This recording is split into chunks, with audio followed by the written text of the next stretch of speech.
Jai Jinendra to all of you. Till now, we have completed chapter number 1, 2, 3, 11 and 12 of Auditing and Assurance of CA Inter. Hope you have completed those chapters, learned them and revised them. In these chapters, we have majorly covered the series of SA 500 and SA 700 and SA 320, 300 and SA 260. Now, starting with chapter number 4, Risk Assessment and Internal Control, which will majorly cover SA 315. So, starting with the chapter, the first topic is Audit Risk. This chapter is all about assessment of the risk which the auditor is going to make and also about the internal controls which are applied by the entity in its organization. So firstly, we should understand what is the meaning of risk. तो यहाँ पर risk का मतलब है audit risk. Audit risk में सारी चीज़ें आ जाएंगी जो भी ऑडिट करते समय रिस्क इन्वॉल्व है वो सारी चीज़ें. तो ऑडिट रिस्क क्या होता है? Risk that the auditor gives an inappropriate audit opinion when financial statements are materially misstated. इसका मतलब फाइनेंशियल स्टेटमेंट में मिसस्टेटमेंट्स हैं और वो भी मटीरियल, लेकिन ऑडिटर अपना ओपिनियन जो दे रहा है वो गलत दे रहा है, अकॉर्डिंगली नहीं दे रहा जो मिस स्टेटमेंट है उसके अकॉर्डिंग. जैसे कि फाइनेंशियल स्टेटमेंट में मिस स्टेटमेंट है लेकिन ऑडिटर अनमॉडिफाइड ओपिनियन दे रहा है, तो यहाँ पर क्या हो गया? इनअप्रोप्रिएट ऑडिट ओपिनियन हो गया, जबकि फाइनेंशियल स्टेटमेंट्स मटीरियली मिसस्टेटेड है. तो ये दो कंडीशंस होती हैं ऑडिट रिस्क की. अब आगे देखते हैं कि ऑडिट रिस्क में क्या कवर नहीं होता. Audit risk does not include risk. Auditor might express an opinion that financial statements are materially misstated when they are not. क्योंकि audit risk की जो दो कंडीशन थी उसमें से ये था पहला कि फाइनेंशियल स्टेटमेंट्स मिसस्टेटेड होने चाहिए. अगर फाइनेंशियल स्टेटमेंट्स मिसस्टेटेड नहीं है और ऑडिटर गलत ओपिनियन दे रहा है तो फिर ये ऑडिट रिस्क नहीं बनेगा. ये तो नॉर्मल सा सिग्निफिकेंट रिस्क है जो कि ऑडिट रिस्क मतलब कि बहुत बड़ा रिस्क होता है. से फॉर एग्जाम्पल फाइनेंशियल स्टेटमेंट्स एकदम करेक्ट बने हुए थे, एकदम अनमॉडिफाइड ओपिनियन जाना चाहिए था, लेकिन ऑडिटर ने क्या ओपिनियन दिया? एडवर्स, क्वालिफाइड या डिस्क्लेमर ऑफ ओपिनियन दे दिया. तो उस केस में ऑडिटर का ओपिनियन गलत हो गया लेकिन फाइनेंशियल स्टेटमेंट्स एकदम सही थे. उसके बाद दूसरी चीज़ जो ऑडिट रिस्क नहीं बोल सकते अपन लोग, audit risk is a technical term related to the process of auditing. It does not refer to auditor's business. Auditor का खुद का जो बिजनेस रिस्क है वो यहाँ कवर नहीं होगा, जैसे कि लॉस हो गया उसे ऑडिटर को लिटिगेशन से, या फिर एडवर्स पब्लिसिटी, या फिर other events arising in connection with the audit of financial statement जिसकी वो ऑडिट कर रहा है, उससे रिलेटेड अगर कोई इवेंट्स अराइज हो रहे हैं जिससे ऑडिटर को रिस्क है, वो ऑडिट रिस्क नहीं बोलते उन्हें. उसके बाद हम लोग आते हैं, हमने अभी ऑडिट रिस्क देखा कि क्या होता है. अब ऑडिट रिस्क फंक्शन होता है रिस्क ऑफ मटेरियल मिसस्टेटमेंट का और डिटेक्शन रिस्क का. फंक्शन मतलब audit risk is divided into two parts, risk of material misstatement and detection risk. अब रिस्क ऑफ मटेरियल मिसस्टेटमेंट क्या होते हैं? रिस्क कि फाइनेंशियल स्टेटमेंट्स में मटेरियल मिस स्टेटमेंट है, मतलब कि financial statements are materially misstated और प्रायर टू ऑडिट, मतलब कि जब फाइनेंशियल स्टेटमेंट बने होंगे उस टाइम पे उनमें मटेरियल मिस स्टेटमेंट एग्जिस्ट करते हैं. अब ये जो risk of material misstatement है ये टू कैटेगरीज में बढ़ता है, मतलब कि इसके दो कंपोनेंट्स होते हैं या दो फंक्शंस बोल सकते हैं, inherent risk and control risk. सबसे पहले इनहेरेंट रिस्क, मतलब कि कंट्रोल्स एग्जिस्ट करते हैं ये तो हमें पता है, लेकिन इनहेरेंट रिस्क में हम लोग ये बोलते हैं कि अगर कंट्रोल एग्जिस्ट नहीं करते तो क्या रिस्क हैं, वो होते हैं इनहेरेंट रिस्क. मतलब कि जैसे susceptibility of an assertion to a misstatement that could be material either individually और when aggregated with other misstatement before consideration of any related control. अगर ये कंट्रोल नहीं होता तो क्या चांसेस थे इस असर्शन में रिस्क के, वो होते हैं इनहेरेंट रिस्क. उसके बाद आता है कंट्रोल रिस्क. कंट्रोल रिस्क क्या होते हैं कि कंट्रोल एग्जिस्ट करते हैं लेकिन वो कंट्रोल डिटेक्ट नहीं कर पा रहे, या फिर डिटेक्ट और करेक्ट नहीं कर पा रहे, या फिर प्रिवेंट नहीं कर पा रहे किसी मिस स्टेटमेंट को ऑन अ टाइमली बेसिस. तो ये क्या हो गया? कंट्रोल से रिलेटेड रिस्क. तो control risk that the miss statement could occur in an assertion and that could be material either individually or when aggregated with other misstatements will not be prevented or detected and corrected on a timely basis by the entity's internal control. मतलब कि वो control से भी सही नहीं हो पा रहे, डिटेक्ट नहीं हो पा रहे या फिर प्रिवेंट नहीं हो पा रहे, तो वो कंट्रोल रिस्क का पार्ट बन गए. अब यहाँ पर ये हो गए इनहेरेंट और कंट्रोल रिस्क. इनहेरेंट में था कि कंट्रोल अगर एग्जिस्ट ही नहीं होते तो क्या रिस्क थे? कंट्रोल रिस्क मतलब कंट्रोल्स एग्जिस्ट करते हैं लेकिन वो डिटेक्ट या करेक्ट और प्रिवेंट नहीं कर पा रहे. उसके बाद आते हैं मिस स्टेटमेंट। अभी हम लोगों ने इतनी सारी जगह जो वर्ड यूज़ करा मिस स्टेटमेंट, उसका मीनिंग क्या है? Difference between amount, classification, presentation, disclosure जो कि फाइनेंशियल स्टेटमेंट्स में रिपोर्ट करा गया है, और अमाउंट, क्लासिफिकेशन, प्रेजेंटेशन, डिस्क्लोजर जो कि रिक्वायर्ड है एज पर एप्लीकेबल एफआरएस। इन दोनों का डिफरेंस मतलब कि क्या रिपोर्ट होना चाहिए था और क्या रिपोर्ट हुआ, उसका डिफरेंस क्या हो गया? मिस स्टेटमेंट हो गया। तो miss statement can arise either from error और फ्रॉड। एरर मतलब ह्यूमन एरर, मतलब कि गलती से बन गया, या फिर फ्रॉड मतलब कि कोई गड़बड़ी खुद ने करके जान, इंटेंशनली और अनइंटेंशनली का फर्क होता है एरर और फ्रॉड में। एरर मतलब होता है अनइंटेंशनल एंड फ्रॉड मतलब होता है इंटेंशनल। आप वहाँ से इसको समझ सकते हैं। अब उसके बाद आते हैं assessment of risk, matter of professional judgement. अभी हम लोगों ने नॉर्मल रिस्क देखा कि रिस्क क्या होता है। अब हम लोग ऐसे 315 के इंडिविजुअल टॉपिक्स पढ़ेंगे, उसके बाद हम लोग आगे जाके ऐसे 315 को डिटेल में पढ़ेंगे, लेकिन उसके इंडिविजुअल टर्म्स में पहला आता है कि identifying and assessing risk of material misstatement. तो वहाँ पर असेसमेंट ऑफ रिस्क क्या है? तो ये जो असेस करना रिस्क को, ये एक तरीके से प्रोफेशनल जजमेंट है। तो assessment of risk is based on the audit procedures to obtain information necessary for that purpose and evidence obtain throughout the audit. मतलब कि असेसमेंट मतलब हुआ एस्टिमेट करना रिस्क को, किसके बेसिस पे? ऑडिट प्रोसीजर्स जो उसने परफॉर्म करें और जो एविडेंस उसने उन प्रोसीजर्स को परफॉर्म करके ऑब्टेन करें, उसके बेसिस पे एस्टिमेट देना कि कितना रिस्क इन्वॉल्व है। उसके बाद ये assessment of risk professional judgement होता है rather than a matter capable of precise measurement. उसके बाद हम लोग आते हैं रिस्क ऑफ मटेरियल मिसस्टेटमेंट। मतलब कि हम लोगों ने पहला वो देखा 315 का इंडिविजुअल टॉपिक। अब दूसरा टॉपिक आता है कि रिस्क ऑफ मटेरियल मिसस्टेटमेंट। तो रिस्क ऑफ मटेरियल मिसस्टेटमेंट होता है कि financial statements are materially misstated. अब ये दो लेवल पे हो सकता है, एक तो ओवरऑल फाइनेंशियल स्टेटमेंट लेवल पे भी हो सकता है और एक असर्शन लेवल पे भी हो सकता है। फाइनेंशियल स्टेटमेंट लेवल पे मतलब risk of material misstatement that relates pervasively to the financial statement as a whole. मतलब कि पूरे फाइनेंशियल स्टेटमेंट लेवल पे है, पूरे फाइनेंशियल स्टेटमेंट्स को अफेक्ट कर रहा है वो misstatement, and potentially affect many assertions, और एक ही साथ बहुत सारे अजर्शंस को अफेक्ट कर रहा है। अजर्शन मतलब transaction, account balances and disclosure. तो मतलब कि बहुत सारे असर्शंस को एक साथ जो चीज़ अफेक्ट करेगी, इसका मतलब वो पूरे फाइनेंशियल स्टेटमेंट्स को अफेक्ट कर रही है, तो इसको बोला जाता है पूरे financial overall financial statement level पे। और असर्शन लेवल क्या होता है? मतलब कि for a class of transaction, account balance and disclosure. तो risk of material statement at the assertion level are assessed in order to determine the nature, timing and extent of further audit procedure. जब हम लोग auditor risk assess करेगा, उसके बाद ही तो वो अपने फर्दर ऑडिट प्रोसीजर परफॉर्म करेगा। तो असर्शन लेवल पे वो रिस्क को असेस करेगा ताकि वो अपने नेचर, टाइमिंग और extent of further audit procedure decide कर सके। ये हम लोगों ने अभी कुछ टॉपिक्स पढ़े हैं। अब ये जो बाद के टॉपिक्स है components of risk of material statement, ये हम लोग लास्ट में देखेंगे। एंड उसके बाद हम लोग आते हैं अब सीधे पॉइंट नंबर 2 पे, identifying and assessing the risk of material statement. यहाँ से ऐसे 315 मेन स्टार्ट हो गया है, page 4.7। Now identifying and assessing the risk of material misstatement. हम लोगों ने ऊपर असेसमेंट ऑफ रिस्क देखा था, उसके बाद रिस्क ऑफ मटेरियल मिसस्टेटमेंट देखा था डिफाइन। अब identify and assess the risk of material misstatement. जो रिस्क ऑफ मटेरियल मिसस्टेटमेंट है उसको आइडेंटिफाई करेगा ऑडिटर एंड उसे असेस करेगा। अब ये चीज़ डिफाइंड है ऐसे 315 में। ऐसे 315 में ऑब्जेक्टिव ऑफ ऑडिटर क्या बताया गया, मतलब कि हर एक ऐसे में ऑब्जेक्टिव बताया गया। जैसे हम लोगों ने ऊपर ऑडिट प्लानिंग पढ़ा था, उसमें ऑडिटर का ऑब्जेक्टिव था कि ऑडिट को प्लान करना ताकि वो ऑडिट ओपिनियन जो दे वो एकदम सही तरीके से दे सके। उसके बाद ऐसे 315 क्या बोलता है objective of auditor? The objective of the auditor is to identify and assess the risk of material misstatement. मतलब कि जो रिस्क ऑफ मटेरियल मिसस्टेटमेंट है उसको आइडेंटिफाई करना एंड उसे एसेस करना, मतलब एस्टिमेट करना risk whether due to fraud और एरर। ये रिस्क फ्रॉड और एरर किसी भी तरीके से हो सकता है। At the financial statement level मतलब कि overall financial statements, and at the assertion level मतलब कि for a particular transaction, account balance and disclosure level पे।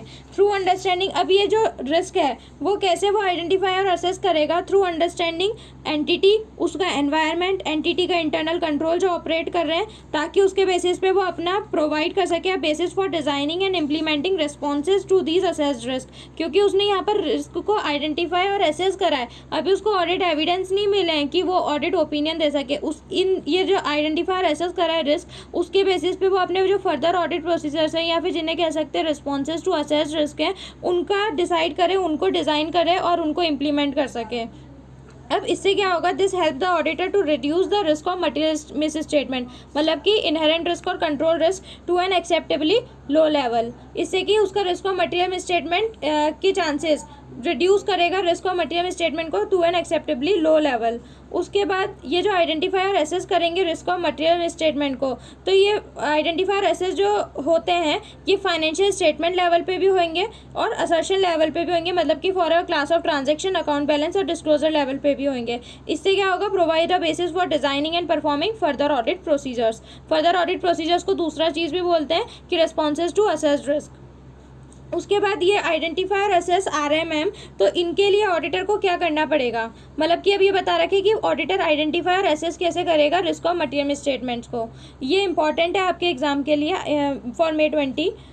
तो हम लोग स्टेप 1 होएगा, सबसे पहले वो आइडेंटिफाई करेगा रिस्क को, और वो आइडेंटिफाई कैसे करेगा, through obtaining understanding of entity, its environment, उसके internal control that relate to the risk, and by considering the class of transaction, account balance and disclosure in the financial statement, मतलब कि assertions को भी। उसके बाद जब उसने रिस्क आइडेंटिफाई कर लिया, उसके बाद वो उस रिस्क आइडेंटिफाइड रिस्क को असेस करेगा, मतलब कि एस्टिमेट करेगा जो उसने रिस्क आइडेंटिफाई करा है, और इवेल्युएट करेगा कि whether they relate pervasively to the financial statement, मतलब कि ओवरऑल फाइनेंशियल स्टेटमेंट को अफेक्ट कर रहे हैं या फिर कोई अजर्शन, पर्टिकुलर अजर्शन को अफेक्ट कर रहे हैं, ये आइडेंटिफाई करेगा। और साथ के साथ ये देखेगा कि ये जो ओवरऑल फाइनेंशियल स्टेटमेंट लेवल को अफेक्ट कर रहे हैं, तो ये पोटेंशियली अफेक्ट मैनी अजर्शन है या फिर कुछ ही हैं जो मेन अजर्शन है उन्हीं को अफेक्ट कर रहे हैं।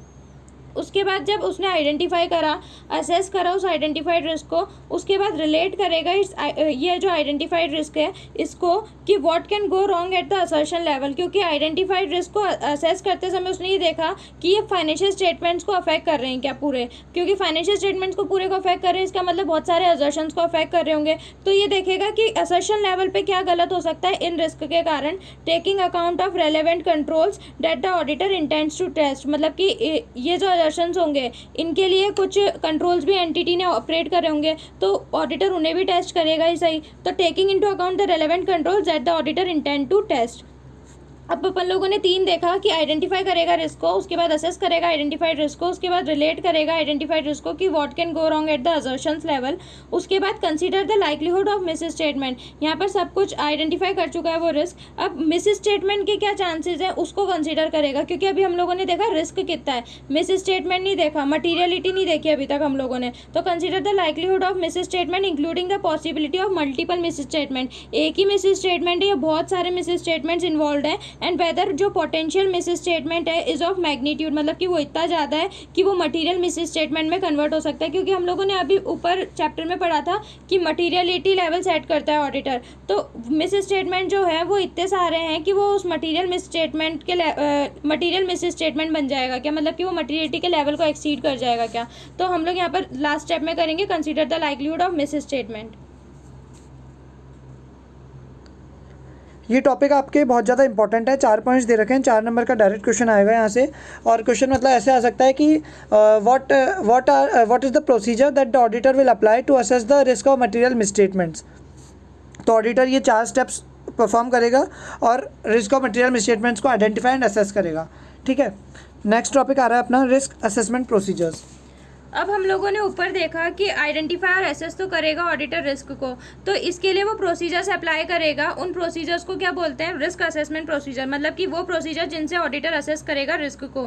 तो audit procedures perform to obtain an understanding of the entity and its environment including entity's internal control to identify and assess risk of material misstatement whether due to fraud और error at the financial statement and assertion level. वही चीज़ है जो हमने ऊपर पढ़ी, लेकिन उसको रिस्क असेसमेंट प्रोसीजर्स की डेफिनेशन ये जिसको हम लोगों ने ऊपर डिटेल में पढ़ा था कि वो क्या प्रोसीजर्स कैसे अप्लाई करेगा, लेकिन उनको बोलते क्या है, रिस्क असेसमेंट प्रोसीजर्स। तो risk assessment procedures provide a basis for the identification and assessment of risk of material misstatement at the financial statement and at the assertion level, मतलब कि overall financial statement level and at the assertion level मतलब account balance, transaction and disclosure level पे। अब जो auditor perform करेगा risk assessment procedure, इससे क्या होगा, provide a basis for identification assess risk of material misstatement eight the financial statement level लेकिन ये जो रिस्क असेसमेंट प्रोसीजर्स हैं ये केवल identification and assessment of risk के लिए हैं। इससे हम ऑडिटर कोई ऐसा ऑडिट एविडेंस ऑब्टेन नहीं कर सकता जिसके बेसिस पे वो अपना ओपिनियन ही देते हैं। मतलब कि उसको फर्दर ऑडिट प्रोसीजर्स तो परफॉर्म करने ही पड़ेंगे जिससे उससे ऑडिट एविडेंस मिलेगा और उसके बेसिस पे वो अपना ओपिनियन देगा। तो risk assessment procedures by themselves however do not provide sufficient appropriate audit evidence on which to base the audit opinion. अब ये रिस्क असेसमेंट प्रोसीजर्स के लिए 2 नोट्स दे रखे हैं एक तरीके से, जिसमें पहला नोट मतलब कि इसको ही फर्दर ब्रीफ नोट्स कह सकते हैं कि इन्फॉर्मेशन दे रहे हैं और रिस्क असेसमेंट प्रोसीजर्स के बारे में। पहला क्या, information obtain by performing risk assessment procedures use as audit evidence. तो ये कुल मिला के ये बोल रहा है कि रिस्क असेसमेंट प्रोसीजर्स प्रोवाइड तो नहीं करते evidence to form audit opinion, but ये प्रोवाइड करते हैं evidence in support of assessment of risk of material misstatement. मतलब कि क्या कि जो risk of material misstatement है उसको ऑडिटर असेस करेगा, उसका असेसमेंट करेगा, तो उसके सपोर्ट में एविडेंस प्रोवाइड करते हैं ये रिस्क असेसमेंट प्रोसीजर्स कि हाँ ये हम लोगों ने रिस्क जो आइडेंटिफाई करा है इसके सपोर्ट में ये एविडेंस है। उसके बाद फर्दर ऑडिट प्रोसीजर्स हमारे ओपिनियन के बेसिस पे हमारे ओपिनियन के लिए एविडेंस प्रोवाइड करेंगे। तो यही बोल रहे हैं यहाँ पर कि इंफॉर्मेशन जो ऑब्टेन होती है ऑडिटर को by performing risk assessment procedures और related activities may be used by the auditor as audit evidence to support assessment of risk of material misstatement. लेकिन auditor may obtain audit evidence about class of transaction, account balance और disclosure और related assertions and about the operating effectiveness of controls की control operate effectively हैं कि नहीं है, even though such procedures were not specifically planned as substantive procedures और test of control. मतलब auditor ये जो रिस्क असेसमेंट प्रोसीजर परफॉर्म कर रहा है इसके साथ साथ ही वो इन चीज़ों के लिए रिलेटेड भी ऑडिट एविडेंस ऑब्टेन कर सकता है। ऐसा तो कहीं लिखा नहीं कि रिस्क असेसमेंट प्रोसीजर परफॉर्म करते समय ऑडिटर इनके एविडेंस ऑब्टेन नहीं करेगा असर्शन से रिलेटेड, या फिर ये असर्शन सही है कि नहीं इससे रिलेटेड, तो वो इनके भी प्रोसीजर्स परफॉर्म कर सकता है। हालांकि ये चीज़ उसने प्लान नहीं करी हो लेकिन फिर भी वो परफॉर्म कर सकता है। तो ऑडिटर जो है वो also choose to perform substantive procedures और test of controls concurrently with the risk assessment procedures because it is efficient to do so. मतलब अगर उसको लगता है तो वो ये भी परफॉर्म कर सकता है। यहाँ से अब आपके एक MCQ भी बन सकता है कि रिस्क असेसमेंट प्रोसीजर्स के साथ साथ ऑडिटर सब्सटेंटिव ऑडिट प्रोसीजर्स या टेस्ट ऑफ कंट्रोल्स एक साथ लगा सकता है क्या? तो हाँ लगा सकता है, because it is efficient to do so, ताकि उसको वापस से वहाँ पर उसी लेवल पर आकर सब्सटेंटिव प्रोसीजर्स और टेस्ट ऑफ कंट्रोल्स फिर से नहीं लगाने पड़े, तो वो उनके साथ कॉन्करेंटली इनको लगा सकता है। अब उसके बाद नेक्स्ट नोट आता है कि रिस्क असेसमेंट प्रोसीजर्स के लिए जो रिस्क टू बी असेस्ड है, मतलब कि जो ऑडिटर रिस्क असेस करेगा वो बोथ ड्यू टू फ्रॉड और एरर दोनों के कारण हो सकता है। मतलब कि एरर मतलब कि अनइंटेंशनली एंड फ्रॉड मतलब अगर इंटेंशनली कोई रिस्क है, मतलब कि इंटेंशनली कोई गलती हुई है उससे रिलेटेड रिस्क, तो उन दोनों के related auditor risk assessment procedures लगा सकता है। अब यहाँ पर एरर तो हम लोगों को इतना डिटेल में नहीं बता रखा क्योंकि ऐसा कुछ रिलेवेंट नहीं है, लेकिन फ्रॉड से रिलेटेड एक पूरा चैप्टर है आपका, क्योंकि उसके लिए पूरा एक ऐसे बनाया गया है ऐसे 240, तो ये चैप्टर 5 में हम आगे जाके पढ़ेंगे। तो फ्रेंड्स यहाँ पर अपन लोग इस क्लास को होल्ड पे डालते हैं। अगली क्लास से अपन लोग इंपॉर्टेंट टॉपिक स्टार्ट करेंगे, what is included in risk assessment procedures. अभी तो अपन ने सिर्फ रिस्क असेसमेंट प्रोसीजर्स का मतलब समझा है, ठीक है। यहाँ तक का टॉपिक्स आप अपनी अगली क्लास के लिए अगली क्लास में आने से पहले इन सब टॉपिक्स को याद कर लीजिएगा। If you have any doubt और क्वेरी इन एनी टॉपिक और if you want to give any suggestions regarding the improvement of the videos then you can post them in the comment box and we will try to solve your queries. Hope you are liking these videos. Subscribe the channel and press the bell icon so as to receive the notifications of our new videos. Share these videos with your friends too so as to help them. Study hard and make your parents feel proud. Jai Jinendra.